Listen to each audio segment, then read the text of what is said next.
Minha missão nessa noite não é muito fácil. É falar sobre as taças, né, do Apocalipse. Então eu vou começar, não vou ler o texto inteiro, vou ler apenas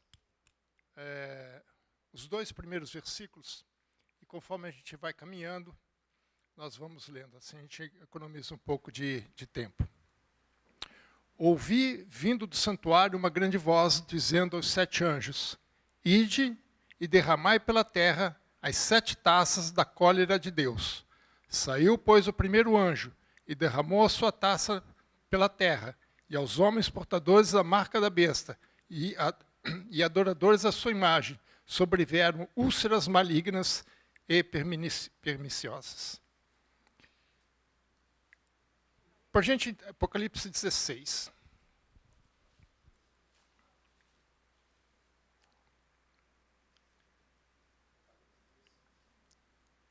Para a gente entender um pouquinho esse contexto, fazer uma ligação com o que nós temos discutido, aqui, apresentado aqui nesse final de semana, eu quero fazer um gancho com 1 Pedro 4, 17 e 18. 1 Pedro 4, 17 e 18. 1 Pedro 4 diz assim, porque a ocasião de começar o juízo pela casa de Deus é chegada. E isso nós apresentamos ontem. Ora, se primeiro vem por nós, qual será o fim daqueles que não obedecem ao Evangelho de Deus? É a pergunta que Pedro coloca aqui. Qual será o fim daqueles que não obedecem ao Evangelho de Deus? E ele ainda continua. Se é com dificuldade que o justo é salvo, aonde vai comparecer o ímpio? Sim, o pecador. O que nós vemos em Apocalipse é a resposta dessa pergunta. Qual será o fim? Apocalipse apresenta o fim. Mas veja que ele primeiro fala assim, o juízo de Deus vem na sua casa. Primeiro na casa de Deus, depois no mundo. Os abalos vão vir primeiramente na casa de Deus, depois no mundo. Só que com objetivos diferentes. O objetivo dos abalos na casa de Deus é o que nós vimos ontem também, capítulo 5, versículo 10 de Pedro, da primeira carta de Pedro. Né, que é aperfeiçoar, firmar, fundamentar e fortificar. Eu quero pegar essas 4 palavras que são importantes, porque isso significa o seguinte, que Deus primeiro, antes de trazer o abalo ao mundo, ele vai preparar a igreja para esse abalo. Por isso esses 4 verbos. Aperfeiçoar, se tornar perfeito. Fortificar, se tornar forte. Né? Fundamentar é ter fundamento. Lembra das 2 casas, uma na rocha, outra na areia. Então, que Deus está construindo a sua igreja na rocha, alicerce. Fundamentar é isso, dar as alicerces. Por quê? Porque aquilo que nós temos discutido, ainda uma vez, abalarei o mundo, para que aquilo que for inabalável permaneça. Mas o que é abalável será abalado. Então, antes de trazer os abalos, Deus vai primeiro preparar a igreja, preparar o seu povo. Então, os objetivos dos 2 abalos são diferentes. Um é preparar a igreja, fundamentar, não deixar que ela seja abalada. Agora, a segunda não. A segunda é para abalar. Mas não sobre a igreja. Sobre o mundo. Então, são focos diferentes, ok? Então, primeiro, é o juízo sobre a igreja. Inclusive, Apocalipse, assim, os 3 primeiros capítulos, ele vai falar de como Cristo está tratando a igreja. Principalmente capítulo 2 e 3. Né? As 7 igrejas são representações de diversos modelos de igreja que a gente encontra por aí. Né? E alguns falam que nós estamos em Laodiceia. Nós não estamos em Laodiceia, nós estamos em Esmirna. O pastor Fernando trouxe aqui na sexta-feira um quadro que eu já tinha, mas um pouco mais antigo, né, sobre como a igreja é perseguida. Nós estamos, algumas igrejas, principalmente americana e algumas europeias, estão em Laodiceia. Mas se a gente vê o contexto geral da igreja no mundo, ela é Esmirna, porque ela é perseguida. E a gente já tem sentido algumas perseguições. A gente tem visto isso. Né? E não só no sentido direto, mas no indireto também. Né? Questionando condutas cristãs, questionando, né, o modo de viver do cristão. Às vezes tem lugares aí que nem o jovem nem gosta de dizer que é cristão. Né? Porque sabe que se falar, eu sou cristão, né, é complicado. Então isso já está acontecendo. E eu não estou falando isso na Coreia do Norte, não. Eu estou falando em São Paulo, estou falando no Brasil. No Rio de Janeiro tem um deputado estadual que está querendo proibir a evangelização nas ruas. Eu não sei se você sabe disso. Estou falando de Brasil. Né? Então, os abalos estão aí. Agora, Apocalipse vai responder essa pergunta, né, acerca de quem não segue, quem não obedece. Né? E as taças, na verdade, ela faz parte de um conjunto maior do juízo de Deus sobre o mundo. Ela é a sequência das trombetas, são 7 trombetas. Né? Primeiro 7 selos, depois 7 trombetas, e o ápice de tudo isso são os 7 selos. São 7 taças ou salvas. As trombetas, né, que vêm antes, é uma prévia do que haveria de acontecer. Agora, as taças são os acontecimentos na sua plenitude. Lá nas trombetas, vocês vão ver, assim, é 1/3 disso, 1/3 daquilo, 1/3 daquilo. Agora não, é sobre tudo, é geral.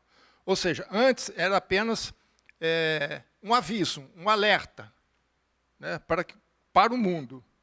Né? E também, logicamente, para a igreja, mas só que a igreja já está preparada. Né? Então, mas para o mundo, agora já não são mais advertências, agora são os próprios juízos de Deus que vai ser derramado diretamente sobre a humanidade. E todo o cenário começa, na verdade, no capítulo 15, versículo 8, que ele diz assim, o santuário se encheu de fumaça procedente da glória de Deus e do seu poder. E ninguém podia penetrar no santuário enquanto não se cumprisse os 7 flagelos dos 7 anjos. Então, o santuário aqui é a morada de Deus, é a presença de Deus. Isso a gente vê em 2 situações, né? Na dedicação do tabernáculo com Moisés, na dedicação do templo com Salomão.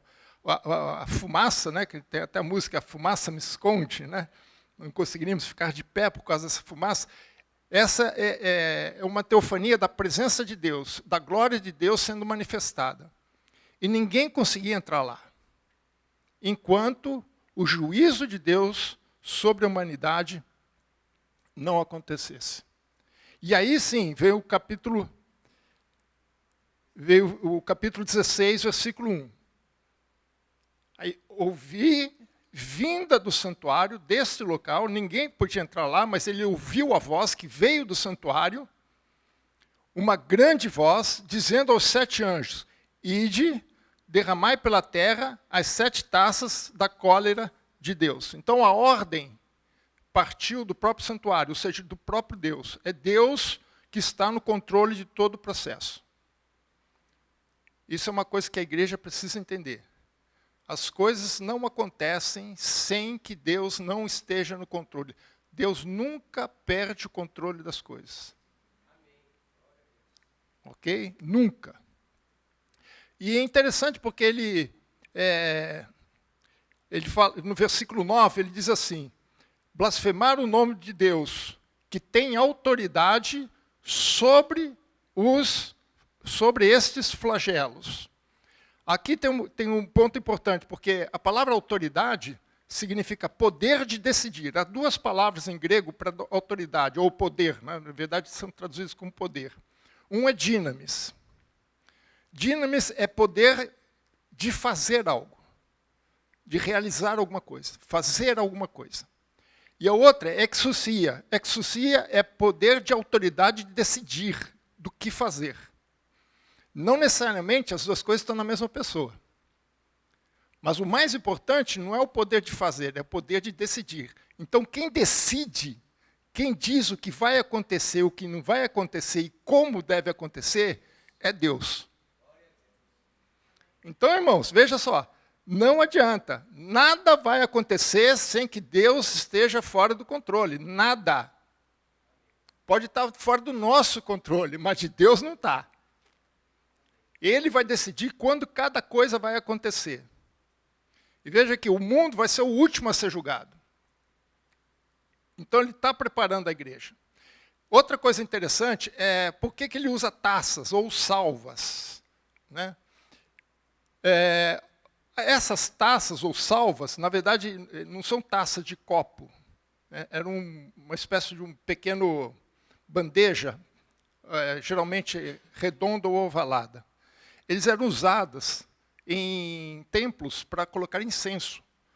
No santuário, né, de Moisés também tinha. Lá em Êxodo 25, 29, você vai ver as taças. E essas taças se colocavam incenso. Incenso na Bíblia é oração, é intercessão,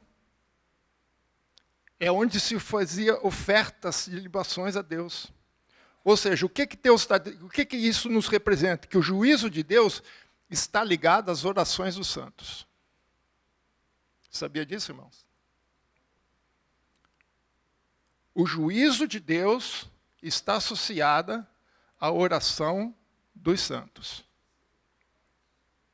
Uma das bem-aventuranças é bem-aventurado aquele que tem fome e sede de justiça. Né? Então, é a resposta a isso, é a fome e a sede de justiça. Então, quando o homem ora, coloca na mão de Deus, aliás, isso aparece diversas vezes no Apocalipse, essas taças aparecem 12 vezes no Novo Testamento, 8 vezes somente nesse capítulo. Ou seja, a igreja tem participação nisso, através das orações, através de clamar a Deus pelos seus juízos contra aquilo que o mundo está fazendo contra ela. Lembra que atacar a igreja é atacar a Cristo. Lembra que Paulo, quando estava indo para Damasco, buscar alguns judeus cristãos, né? Teve um encontro com Jesus. Paulo perguntou, quem és? Ele falou, sou Jesus. Aí ele respondeu, a quem tu persegues? Eu fico imaginando eu na cabeça de Paulo, né? Falei, como? Eu não estou perseguindo você. Quem persegue a igreja, persegue a Cristo.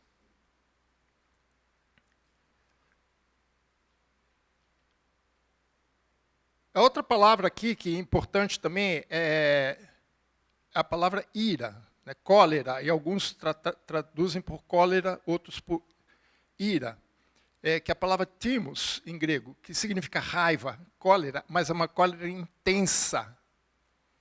Intensa, indica o controle e o domínio de toda a pessoa. Sabe quando a pessoa fica toda dominada por aquele sentimento? Quer dizer, vocês podem imaginar o coração de Deus nesse momento? Tendo que derramar. Deus não quer isso. Sinceramente, Deus não quer isso. A gente vai ver isso aqui. Deus não quer isso. Mas Deus é amor, mas Deus é justiça também. Ele deu tempo aos povos que se recusaram à graça de Deus. E aí ele derrama as 7 taças. A primeira taça, versículo 2. Saiu, pois, o primeiro anjo e derramou sua taça pela terra, e aos homens portadores da marca da besta e dos adoradores da sua imagem sobrevieram úlceras malignas e perniciosas, ou seja, perniciosa que causa sofrimento. quem lembra das pragas do Egito, nós vamos ver, tem muita coisa paralela. Só que lá é 10, aqui é 7. É questão, mas são muito paralelas. Eu não vou entrar nesses detalhes, porque senão estenderia muito. Mas é interessante notar aqui alguns detalhes. O primeiro detalhe é que a humanidade está dividida entre dois grupos. Um grupo é aqueles que são selados por Deus. Capítulo 7, versículo 3. Nenhuma ação de Deus sobre a humanidade, em juízo sobre a humanidade, aconteceu antes de que o povo de Deus fosse selado. E o outro grupo é aqueles que têm a marca da besta. Veja que ele fala assim, aos homens portadores da marca da besta. Pessoal, eu não sei por que tem gente tanto preocupado com essa marca. Não é nenhum chipzinho que vão colocar na tua cabeça, irmão. Chip não te leva para o inferno. Esquece isso. Menos ainda para o céu. A marca da besta é uma ideologia, é um sistema de pensamento. Paulo fala, acho que em 2 Coríntios, que ele fala assim, a nossa arma são espirituais, poderosas para destruir fortalezas e desmontar sofismas. Fortalezas são estruturas de pensamento. Você já conversou com pessoas, você mostra para ele que ele está errado, mas ele insiste que está errado? Insiste. Não, só eu, né? Você fala, não, é mais ou menos assim, fala assim, olha, 2 mais 2 são 4. Ele fala, não, são 5. Não, mas 2 mais 8 é 4, são 5. E você mostra para ele, não, está aqui, ó, vou desenhar para você. Você desenha, você pinta, borda, o que você for. Você pergunta, entendeu? Eu entendi. Quantos são mais 2? Ele, 5. É isso que são fortalezas. As pessoas se fecham nesses sistemas de pensamento, essas estruturas de pensamento. Por isso que Paulo chama de fortaleza. Sofismas são o que hoje nós chamamos de narrativa. Você pode falar muita mentira falando somente a verdade. Isso são narrativas. Isso são sofismas. Ele parte de princípios corretos, mas para chegar em conclusões erradas. E as pessoas aceitam o erro por conta disso. Ela não consegue enxergar o que está errado. Isso é a marca da besta. E veja, só aqui, abrindo parênteses, onde é que ela vai estar? Na testa e na mão. Depois, se você ler lá, Deuteronômio 6, 4 em diante, quando fala da lei de Deus, onde é que ele tem que colocar? Serão colocados entre os frontais da sua mão e na sua mão. Onde deveria estar a lei de Deus, a besta vai colocar a marca dela. Então vai ter 2 marcas. Uma em nós, que é o selo do Espírito Santo, que é a lei de Deus em nós, na nossa mente e na nossa mão. Ou a da besta. Aqui é os portadores da marca da besta. Então, se você tiver a marca, o selo de Cristo, sinto muito, mas Satanás não vai ter condições nenhuma de tocar em você. Porque aqueles são de Deus, o diabo não toca. Ele não é louco de fazer isso. Então não se preocupe com a marca da besta, se preocupe com o selo do Espírito Santo na tua vida. Porque aqueles que têm a marca, esses vão receber de Deus a ira. E aqui, irmão, só tem esses 2 grupos, não tem terceira via. Não tem terceira via, não há neutralidade em relação a Deus. Não há terceira via. Moderno isso, né? Se fosse João escrevendo hoje, ele ia falar isso. Não há terceira via. Jesus, no capítulo 12 de Mateus, versículo 30, Mateus 12, 30, ele diz, quem não é por mim, é contra mim. Ponto final. Não tem jeito, não tem. Então a ira de Deus será derramada somente àqueles que têm a marca da besta. Quem não tiver, tá... Deus vai fazer essa distinção. Lembra que Ele está no controle de todas as coisas? Veja o que Malaquias fala em capítulo 3, versículo 18. Guarda isso aqui, irmãos. Malaquias 3, 18. Então vereis outra vez a diferença entre o justo e o perverso, entre o que serve a Deus e o que não serve. Simples assim. Nós é que complicamos as coisas. Então, a primeira taça, ela nos mostra isso, que não há neutralidade. Ou você tem o selo do Espírito Santo, ou você tem a marca da besta. E aqueles que têm a marca da besta vai receber o juízo de Deus, mas aquele que tem o selo do Espírito Santo não vai receber. Isso não significa que a gente não vai sofrer as consequências, os efeitos colaterais, que é outra coisa. Mas a ira de Deus, as úlceras você não vai ter. Eu espero que não, porque eu espero que todos nós aqui, nosso objetivo é que todos vocês tenham o selo do Espírito Santo. Sejam guardados, que você vai ser guardado por Deus e não vai receber a ira de Deus sobre você, porque a ira de Deus vai ser feia, irmãos. Versículo 3. Derramou segundo o anjo, né, a sua taça no mar, e esse se tornou em sangue, como de morto, e morreu todo o ser vivente que havia no mar. A gente poderia estender aqui muito sobre o significado do mar, mas olhando dentro do contexto, né, da sequência do que está mostrando aqui, o mar aqui vai representar a própria vida do planeta. Porque dois detalhes são importantes. A vida do planeta depende dos mares em 71%. Todo o planeta Terra, em termos de superfície, 71% é água. É mar. Né?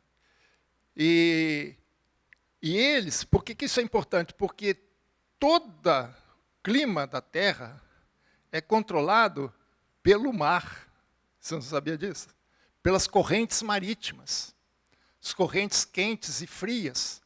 O famoso El Niño é uma das correntes que sai do seu caminho, entra que ela se desdobra no cone do continente americano, aqui na Argentina.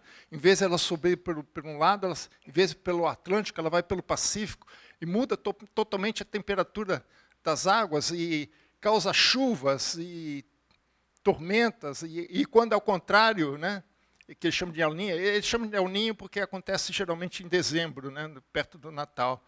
E o El Niño é o contrário. Né? Aí tem seca.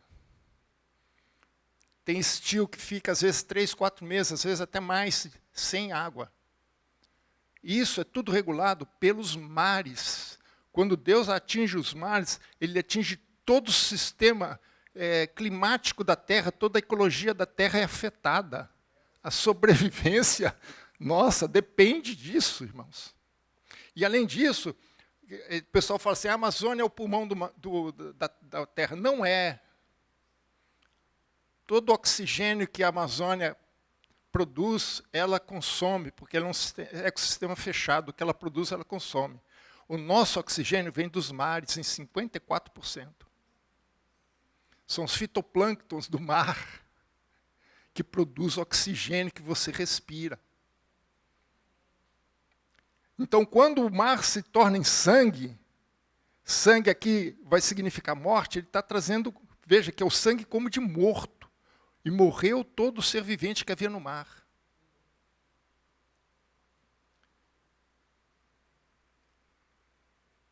Ou seja, a segunda taça ele vai atingir diretamente a própria sobrevivência do homem na Terra.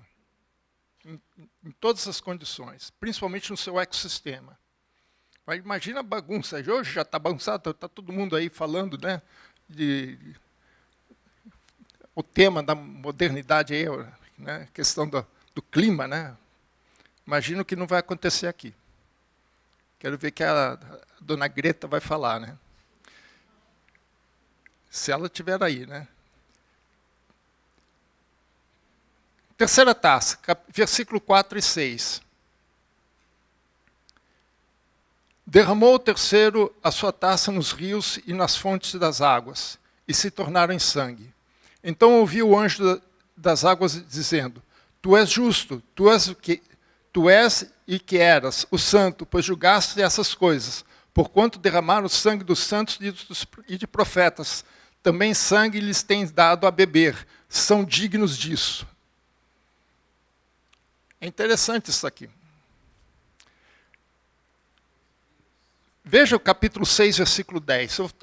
Lembra que eu falei que a salva representa incenso, oração, né, intercessão? Veja capítulo 6, versículo 10. Clamaram em grande voz, dizendo: até quando, ó soberano Senhor, santo e verdadeiro, não julgas, nem vingas o quê? O nosso sangue. Dos que habitam sobre a terra. Eles estão clamando a Deus, estão orando a Deus, estão pedindo a Deus. Até quando, Senhor? O Senhor não vinga o nosso sangue. E veja, o que aquela voz diz no versículo 6. Porquanto derramaram sangue dos santos e dos profetas. Ou seja, essa taça, ela vai vingar os sangues derramados dos santos e dos profetas de Deus. E veja que interessante que ele fala assim, o sangue lhes tem dado a beber. Eles derramaram sangue e o Senhor deu sangue para beber. Por quê? Porque ele atingiu as fontes de água doce, que é a água que nós bebemos. Que é necessário. O homem passa no máximo 3 dias sem água. Mais que isso aí, ele tem problema. Que é a água que tira as toxinas, né? Então, é interessante ele falar isso, por quê? Porque os pecados dos homens se voltam contra os próprios pecadores. Esse é o sistema de Deus. O castigo é adequado ao crime. Vou dar 2 exemplos aqui, irmãos. Lembra do faraó no Egito, lá capítulo 1 de Êxodo? A ordem que ele deu para as parteiras está lá em Êxodo, capítulo 1, versículo 22. Ele falou para as parteiras assim, se for homem, você põe no Nilo. Você joga no Nilo. Não foi à toa que uma das pragas no Egito foi sobre o Nilo. Né? E como é que morreu o faraó? Afogado no mar. Salmo 136, 15. Ele mandou matar afogado as crianças de Israel, e como é que ele morreu? Morreu afogado. Ele e todo o seu exército. Naquela época, irmãos, o Egito era que nem os Estados Unidos hoje, uma superpotência. Depois que Israel saiu, o Egito nunca mais foi uma potência, em nenhum sentido. Outro exemplo, que nós já comentamos aqui há alguns domingos atrás, Ramã. Isso está lá em Esther, no livro de Esther, capítulo 7, versículo 10 e capítulo 9, versículo 10. O que ele fez? Ele mandou construir, na casa dele inclusive, uma forca para Mordecai. Como é que ele morreu? Na forca que ele mesmo fez. Deus é irônico, né, meu? Deus tem um bom humor que você nem imagina. É a retribuição. Eles não derramaram o sangue dos santos e dos profetas? Agora vocês vão tomar sangue. Não foi isso? Por isso que no versículo 7 ele fala assim, ouvi do altar que se dizia, certamente, ó Senhor Deus, Todo-Poderoso, verdadeiros e justos são os teus juízos. Ou seja, esses pecadores que derramaram o sangue dos santos de Deus são dignos do que estão recebendo. Mas tem um detalhe aqui interessante nesse verso. Veja que lá, voltando lá no versículo 4, você veja que aqueles que sofriam, eles blasfemavam contra Jesus, contra Deus. E o que faz os santos de Deus? Glorificam a Deus.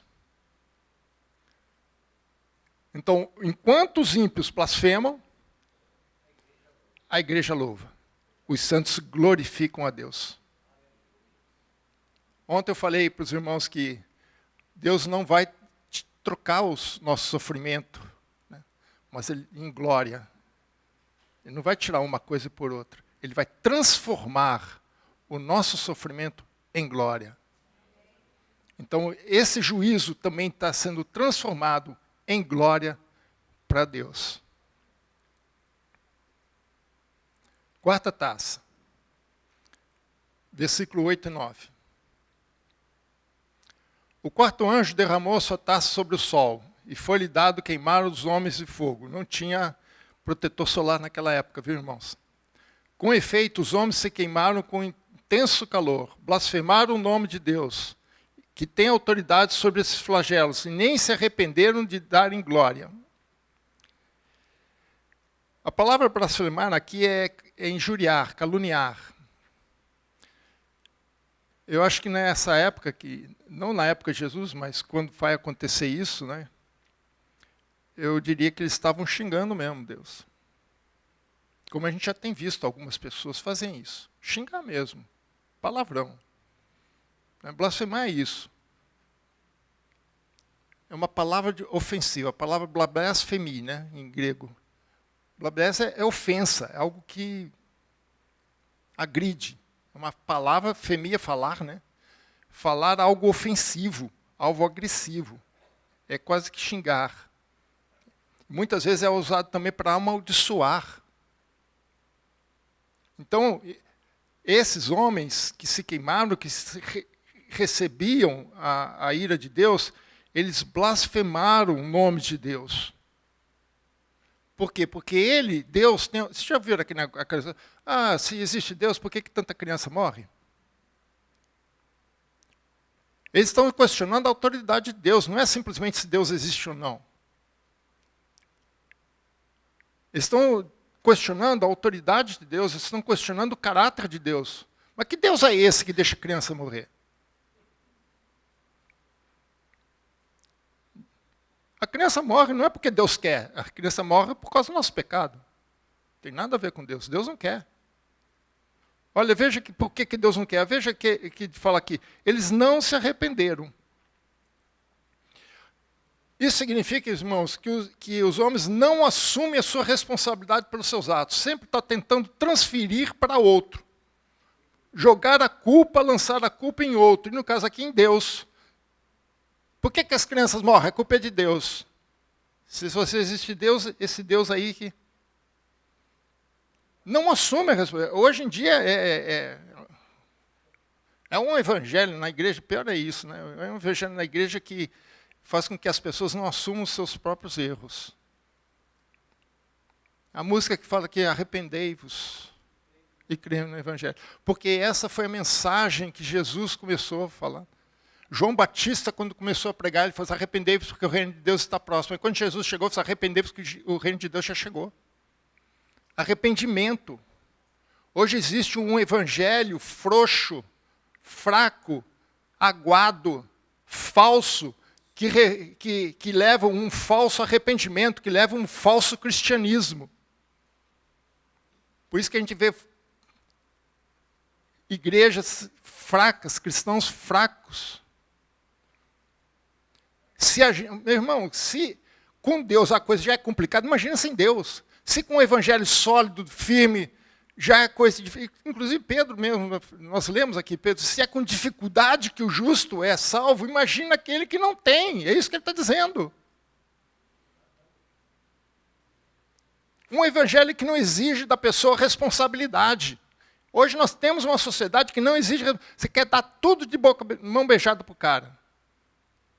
Entrar na faculdade, tem que ter cota. O cara não se esforça para ter a cota, para entrar.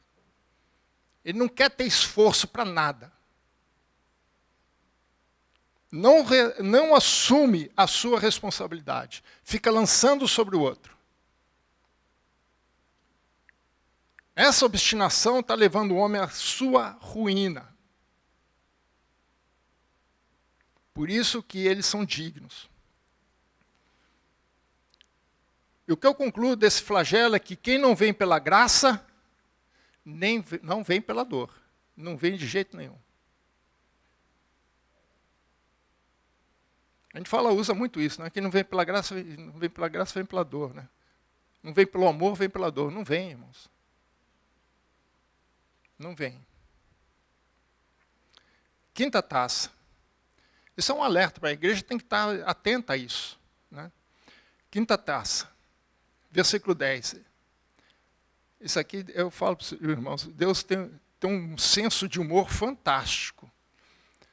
Derramou o quinto a sua taça sobre o trono da besta, cujo reino se tornou em trevas, e os homens mordiam a língua, por causa da dor que sentiam. Você já conhece aquele termo, né? O cara mordeu a língua, né? Falou besteira, mordeu a língua. Né? É isso aqui, irmãos.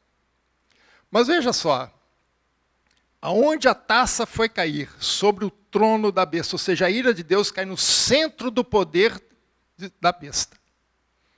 O trono simboliza o centro do poder, o rei senta no trono, a cadeira, né? Ou seja, a mensagem que Deus está dando aqui para os homens é que se a besta não pode proteger a si mesma, como é que ele vai proteger a humanidade? Como é que ele vai proteger os seus seguidores? Isso é uma ironia, irmãos. Isso é uma ironia. Atacar o centro, mostrar que quem realmente tem o poder, Satanás não conseguiu nem se defender. E veja que se tornou em trevas. Não toda a humanidade, né? Mas o reino de Satanás se tornou em trevas. Mas lembra que um dos últimos pragas no Egito foi exatamente esse. Mas onde havia luz? Em Gosém ou Goshen, onde os israelitas estavam. Em todo o Egito tinha escuridão, menos em Gozem. Ali tem uma ironia maior ainda, porque o principal principal divindade do Egito naquela época era o deus Ra, Deus Sol. O sol escureceu. Queimou a lâmpada. Deus é irônico, irmãos. Deus é irônico. Né? Quando Arão fez aquela bezerro de ouro, né? Repare um detalhe, a gente às vezes passa por detalhes. Arão falou assim, esses são seus deuses, ele falou no plural. Sabe por quê? Que tiraram do Egito. Mas sabe por quê? Porque o touro é o deus Apis. Entre o chifre dele tinha um sol, que é o deus Ra. Então são 12 deuses que representados ali. O deus Sol e o deus Apis. O deus Ra e o deus Apis. E agora, quem que é esse deus Ra? É a besta. O reino dele se tornou em trevas. O centro do poder da besta foi atingido. E lembra que o faraó ficou não sei quantos dias lá na escuridão, que ele não conseguia nem sair do trono dele. Interessante. Ficou lá tudo no escuro, não tinha nem uma lampadazinha para poder... Versículo 11. E blasfemaram o Deus do céu por causa das angústias e das úlceras que sofriam. E não se arrependeram de suas obras por causa das angústias e das úlceras que sofriam. Novamente, irmãos, não se arrependeram. A obstinação permanece. Não se arrependem. E é interessante um detalhe que ele também fala sobre angústias. Angústia é algo que vem da alma. Angústia já é algo que está afetando os nossos sentimentos, as nossas emoções, a nossa alma. Não é simplesmente a nossa pele por conta da queimadura do sol, por conta das úlceras. Mas agora está atingindo o coração do homem. Angústias. A coisa está pegando feio para eles, irmãos. E mesmo assim, eles não se arrependem. Mesmo assim, eles não assumem a sua responsabilidade. Mesmo assim, fica culpando a Deus. Sexta taça. Versículo 12. Derramou o cesto a sua taça sobre o grande rio Eufrates, cujas águas secaram, para que se preparasse o caminho dos reis que vêm do lado do nascimento do sol. Então vi sair da boca do dragão, da boca da besta, da boca do falso profeta, 3 espíritos imundos, semelhantes a rãs, porque eles são espíritos de demônios, operadores de sinais. Olha aí, operadores de sinais. Faz milagres, irmãos. Satanás também faz milagres. Por isso que eu falo, dom não significa muita coisa. Né? Cuidado com isso. E se dirigem aos reis do mundo inteiro, com o fim de juntá-los para a peleja do grande dia do Deus Todo-Poderoso. Depois ele vai continuar falando sobre Armagedon. E veja, quem é que seca o rio Eufrates? É o próprio Deus. É interessante como é que uma praga, né? Como é que um flagelo significa aí um rio seco. Sabe por quê, irmãos? Porque é uma armadilha de Deus contra a humanidade, contra a própria besta. Deus é que está preparando o caminho para a batalha final. Eu não falo que Deus tem um senso de humor bacana. Ele prepara o caminho para os reis que vêm do Oriente guerrear contra o povo de Deus. Deus que está fazendo isso. Deus que está secando. O rio Eufrates não é um riozinho, ribeirinho assim, pequenininho, não. É um rio largo, grande. Então Deus está preparando uma armadilha contra Satanás. E Satanás, né, veja assim, o João viu sair da boca do dragão, da besta e do falso profeta 3 espíritos imundos, semelhantes a rãs. Né? Ou seja, eles são semelhantes não no sentido de aparência, mas no seu caráter repugnante e abominável. Para quê? Para levantar um exército contra o povo de Deus. O objetivo deles é esse, reunir um exército para a batalha final, numa tentativa última de destruir o povo de Deus. Mas quem prepara o caminho é Deus. Eles não estão percebendo, mas é uma armadilha. Foi a mesma coisa que aconteceu com o faraó. Né? Quando o povo passou pelo Mar Vermelho, Deus ficou entre um e o outro. Entre o povo de Israel e os egípcios. Ficou no meio. Só que, conforme Israel ia andando, a nuvem que estava protegendo também vinha. E o que acontecia atrás? O exército egípcio também vinha. Armadilha de Deus. Quando o povo acabou de passar, Deus falou assim, agora o Mar Vermelho pode voltar a subir. Pum! O que aconteceu? Cavalo e cavaleiro, Mar Vermelho. Cântico de Miriam. Aqui é a mesma coisa, versículo 16. Então se juntaram no lugar que em hebraico se chama Armagedon. Vou deixar isso para o pastor Fernando pregar outra oportunidade. Outra passagem. Mas veja, essa é considerada a última batalha. Mas veja que interessante, todos os exércitos estão se levantando, né, estão sendo arregimentados pela besta, pelo dragão, pelo falso profeta, para combater o povo de Deus. E quem está preparando o caminho é o próprio Deus. É uma armadilha de Deus. Vão chegar lá no Armagedão, vamos ver o que eles vão chegar lá.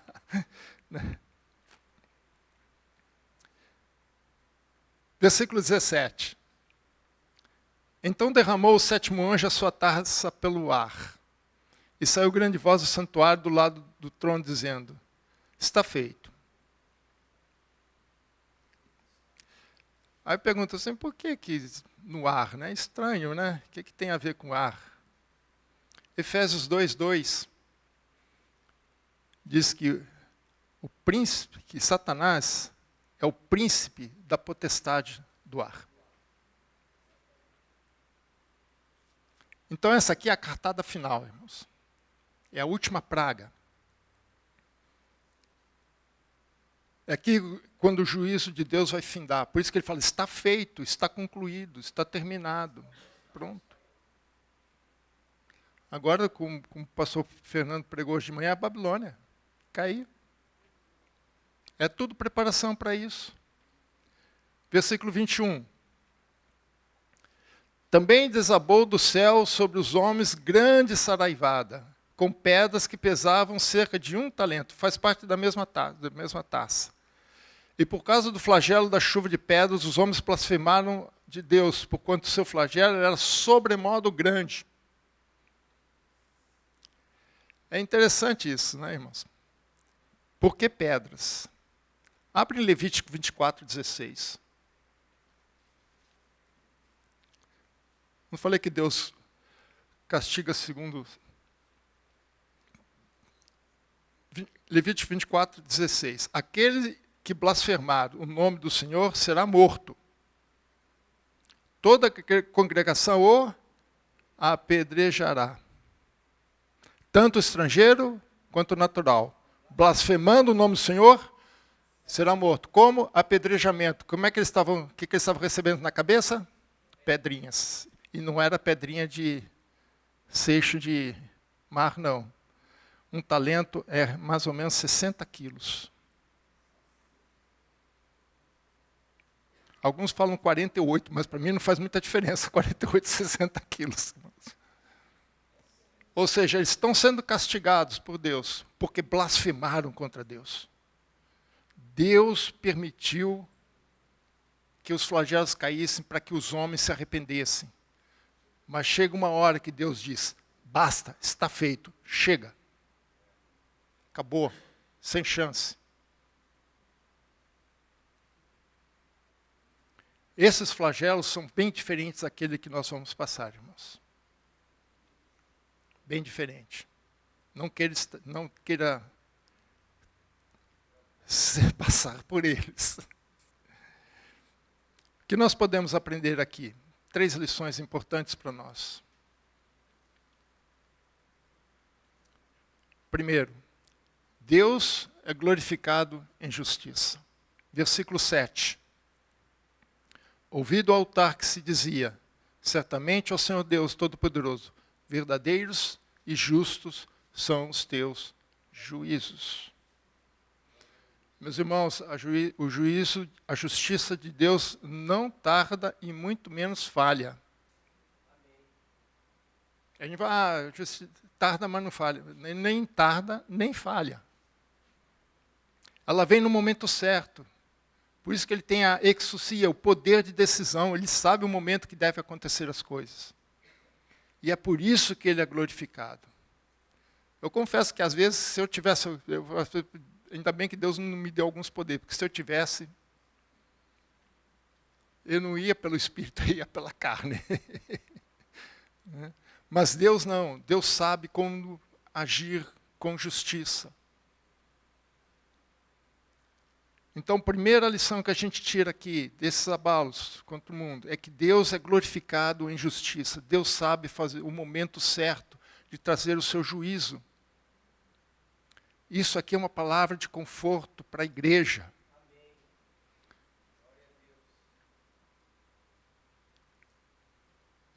O Caio Coppola sempre termina as suas análises, né, dizendo, tem esperança. Mas não no Brasil, tem esperança em Deus, tem esperança na sua palavra, tem esperança nas suas promessas, continue firme. É isso que Deus está dizendo. Essas palavras são para a gente nos fortalecer, lembra? Fortalecer, aperfeiçoar, fortificar. É para você saber o que Deus vai fazer. Espere em Deus. Confie no Senhor. Eu sei que às vezes é difícil. Mas nós já ministramos aqui, nós temos o Espírito Santo para nos ajudar. Então Deus é glorificado em justiça. Segundo, Deus sempre busca o arrependimento dos homens. Algumas pessoas, mas por que Jesus não chegou ainda, não voltou ainda? Porque ele está esperando. Veja que ele fala no versículo 9. É uma dos versículos que fala sobre isso. Com efeito, os homens se queimaram com intenso calor e blasfemaram o nome de Deus, que tem autoridade sobre esse flagelo, e nem se arrependeram para lhe dar glória. Deus não tem prazer na morte do perverso. Veja que Ezequiel, capítulo 18, versículo 23, diz, Ezequiel 18, 23, acaso tenho eu prazer na morte do perverso? Diz o Senhor, não desejo eu antes que ele se converta dos seus caminhos e viva? Tem uma frase muito interessante de quando Deus está com Abraão, que faz aquela aliança com Abraão, E Deus fala assim, olha, os teus descendentes vão ficar escravos 400 anos e retornarão para cá. Ele tem uma frase que a gente precisa colocar isso na cabeça. Por que Jesus ainda não voltou? Porque ele diz aqui, porque o cálice da ira de Deus contra aquelas nações ainda não tinha se esgotado. Por que Jesus não voltou ainda? Porque o cálice de Deus ainda não transbordou. Mas está chegando. A taça está subindo. As gotas estão caindo. Daqui a pouco a coisa extravasa. E quando extravasar é o momento certo. Deus sabe qual é esse momento. Tem muita gente aí fora ainda. Deus não tem prazer na morte deles. Deus quer o arrependimento dessas pessoas. Quer que eles vivam. Jesus veio para nos trazer vida, e vida em abundância. Não é só para nós que estamos aqui. Um dia nós estamos lá fora. Deus concede tempo para o arrependimento. Mas se persistirem em seus maus caminhos, encontrarão a ira de Deus. Isso também é um alerta para nós. Como é que nós estamos caminhando? Como é que está a nossa própria vida? Nós vimos ontem. Né? Lá em Pedro, ele fala isso. Né? E é exatamente com essa advertência que João também termina. Versículo 15. Versículo 15. Eis que venho como ladrão. Bem-aventurado aquele que vigia e guarda as suas vestes, para que não ande nu, e não se veja a sua vergonha. O que são vestes? Para que essas vestes, né, no ande nu? Capítulo 19, versículo 8, explica o que são essas vestes. Capítulo 19, versículo 8. Pois eles tenho dado vestir-se com linho finíssimo, resplandecente e puro, porque o linho finíssimo são os atos de justiça dos santos.